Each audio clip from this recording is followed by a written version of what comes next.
Mga partikular na gamit sa loob ng iyong sasakyan. Dahil posibleng ito ang maging dahilan para makapagsimula ng sunog. Katulad na lamang ng nangyari nitong nakaraan sa May Naiya Terminal 3. Pero hindi pa nga sure kung grass fire talaga yung nangyari. Oo, inimbestigahan pa po, no? Huwag tayong masyadong assuming. Pero para sa iba na nag-a-assume na agad. At para sa iba na medyo OA, as in hindi nonchalant, dahil nga na-realize nila yung kahalagahan ng pag-park sa tamang parking area, sa pag-store ng mga gamit sa tamang lagay. So, eto po yung listahan ng mga hindi dapat iniiwan sa sasakyan. Number 1, alcohol. So, alam ko po na marami sa atin mahilig mag-disinfect ng kamay, ng katawan, o minsan di na naliligo, nag-alcohol na lang sa loob ng sasakyan para hindi maliit.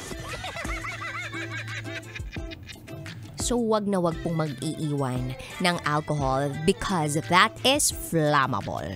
Okay? Pangalawa, ultimo yung mga pinapahid din natin sa katawan na sunblock or sunscreen. Hindi rin daw dapat pong iniiwan sa loob ng sasakyan. Bakit? Posible rang mag-cause ito ng sunog. Pwede ring mag-cause ng sunog ang pag-iwan. Pangatlo, ng gadget sa loob ng sasakyan. So, hindi dapat mag-iiwan ng laptop, camera, power bank, lalong-lalo na charger sa loob ng sasakyan. Bakit? Alam nyo na, hello. Kasabog yan kung sakali man na direct heat ng sunlight tapos sobrang init talaga, posibleng pumutok yan. At pinakahuli na hindi dapat talaga iniiwan sa loob ng sasakyan. Alam mo kung ano? Panty. Charot! Charot! Underwear! Bakit kasi mangangamoy yan? De, biro lang. I think ang hindi talaga dapat iniiwan sa loob ng sasakyan. Alam mo kung ano? Feelings.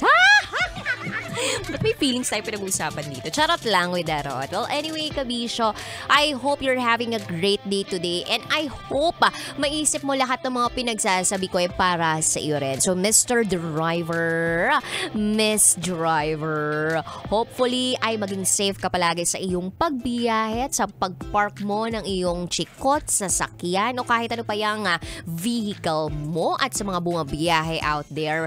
Utang na loob, magpahid po kayo ng sunscreen, sunblock para hindi po kayo magkaroon ng skin cancer o di kaya naman hindi po maapektuhan ng tuluyan ang inyong mga balat. And don't forget to stay hydrated, meaning uminom po ng tubig kahit hindi nauuhaw sa pagmamahal. Charot to Darot.